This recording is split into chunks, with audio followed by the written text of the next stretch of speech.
પ્રિય મિત્રો, વિડીયોની શરૂઆત કરતા પહેલા આવો આપણે બધા ભેગા મળીને પ્રાર્થના કરીએ। જે પણ ભક્ત આ અમૃતમય વાણી સાંભળી રહ્યું છે એના જીવનમાં તમારી કૃપા હંમેશા રહે, એના બધા દુઃખ કષ્ટ તમારા ચરણોમાં સમર્પિત થઈ જાય। મિત્રો, આ અમૃતવાણીને સાંભળતા પહેલા જો તમે અમારી ચેનલ પર નવા હોય તો કોમેન્ટમાં જય શ્રી કૃષ્ણ લખી ચેનલને સબસ્ક્રાઇબ કરી અને બેલ આઇકન દબાવો, જેથી કરીને અમારા દરેક ભક્તિ વિડીયો તમારી પાસે સૌથી પહેલા પહોંચે। તો ચાલો કોઈ પણ વિલંબ કર્યા વગર વિડીયોની શરૂઆત કરીએ। હે પાર્થ, જ્યારે કોઈ આત્મા શોકમાં ડૂબી જાય છે ત્યારે તેનો ભ્રમ અને મોહ જ તેને વધુ પીડા આપે છે। તારું હૃદય ભલે અત્યારે ભાંગી પડ્યું હોય, પણ યાદ રાખ કે આ દુઃખ એ એક પરિસ્થિતિ છે, તારું અસ્તિત્વ નહીં। આ જગતનું દરેક સુખ અને દુઃખ ક્ષણિક છે। જે વસ્તુ આજે તારી પાસે છે તે કાલે ન પણ હોય, અને જે વસ્તુ આજે નથી તે કાલે તારી પાસે આવી પણ શકે છે। આ પરિવર્તન જ પ્રકૃતિનો નિયમ છે। 1. શરીર અને આત્માનું રહસ્ય। તું જેને પોતાનું માને છે તે આ શરીર માત્ર એક વસ્ત્ર છે। જેમ જૂના વસ્ત્રો ત્યાગીને નવા વસ્ત્રો ધારણ કરીએ છે, તેમ આત્મા પણ એક શરીર ત્યાગીને બીજું શરીર ધારણ કરે છે। આત્મા તો અવિનાશી છે, તેને અગ્નિ બાળી શકતો નથી, પાણી ભીંજવી શકતું નથી અને વાયુ સૂકવી શકતો નથી। આ શોક તારા પ્રિયજનના મૃત્યુનો નથી, પરંતુ તેના ભૌતિક શરીરના નાશનો છે। પરંતુ તું એ યાદ રાખ કે જે આત્મા તને પ્રિય હતો તે કદી નાશ પામતો નથી, તે તો અનંતકાળ સુધી જીવંત છે। આ શરીર માટીનું બનેલું છે અને માટીમાં જ પાછું ભળી જવાનું છે। આ શરીર જન્મ અને મૃત્યુના ચક્રમાં ફરતું રહે છે, પણ તારો આત્મા તેમાંથી મુક્ત છે। જો તું આ સનાતન સત્યને સમજીશ તો આ શોક તને ઓછો દુઃખ આપશે। તારા પ્રિયજનની યાદો તારા હૃદયમાં જીવંત છે અને તે કદી નાશ પામશે નહીં। 2. કર્તવ્ય અને કર્મનો માર્ગ।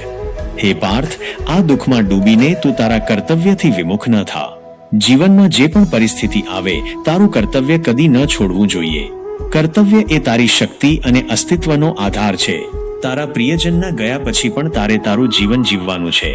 તારું કર્મ જ તને આ દુઃખમાંથી બહાર કાઢશે। નિષ્કામ કર્મનો અર્થ એ છે કે તું ફળની આશા રાખ્યા વગર તારું કાર્ય કર। જ્યારે તું તારા કર્તવ્યમાં લીન થઈ જઈશ ત્યારે આ શોક આપોઆપ ઓછો થઈ જશે।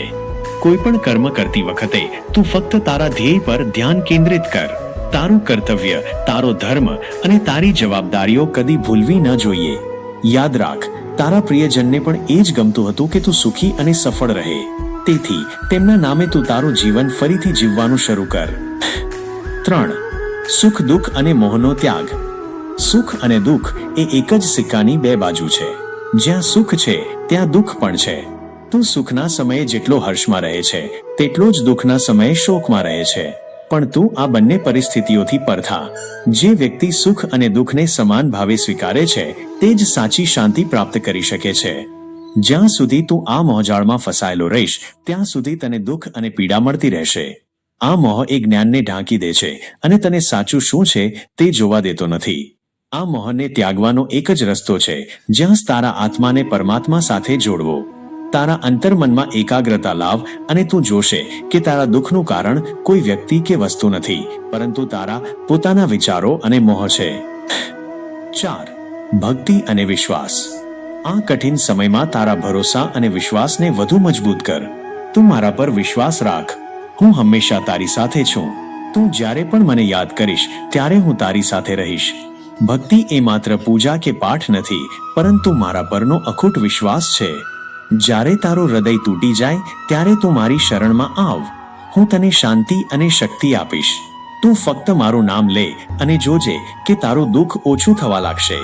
પ્રાર્થના એ તારા આત્માનો અવાજ છે અને હું હંમેશા તારા આ અવાજને સાંભળું છું। 5. ભવિષ્ય પર ધ્યાન કેન્દ્રિત કરો।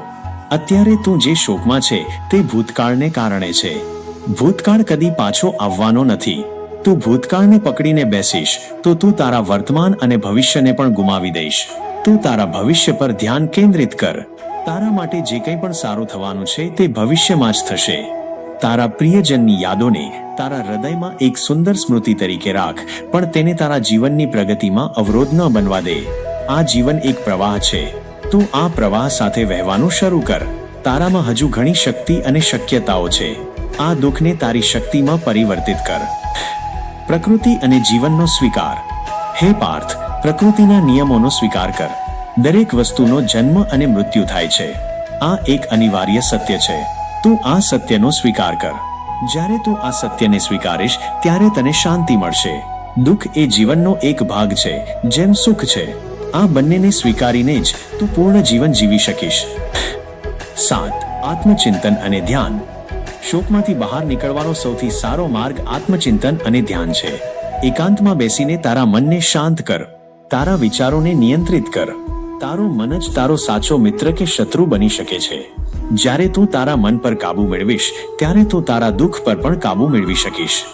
ધ્યાન એ તને તારા આત્મા સાથે જોડે છે. તું તારા આત્માની શક્તિને અનુભવ. તારો આત્મા અદ્ભુત શક્તિઓથી ભરેલો છે. તે તને કોઈ પણ દુઃખમાંથી બહાર કાઢવા સક્ષમ છે. ઉપસંહાર. હે પાર્થ, તારા પ્રિયજનનો આત્મા કદી મરતો નથી. તે તો હંમેશા જીવંત રહે છે. તું આ શોકમાંથી બહાર આવ અને તારા જીવનને એક નવો અર્થ આપ. તું તારા કર્મ અને ભક્તિ દ્વારા તારા પ્રિયજનને શ્રેષ્ઠ શ્રદ્ધાંજલિ આપી શકે છે. દુઃખને તારી શક્તિ બનાવ. યાદ રાખ, હું હંમેશા તારી સાથે છું. તું એકલો નથી. તારું દુઃખ મારું દુઃખ છે. તેથી તું હિંમત ન હાર. તારું જીવન હજુ બાકી છે અને તે ખૂબ જ સુંદર છે. આ શોકને તારી શક્તિમાં પરિવર્તિત કર અને એક નવું જીવન શરૂ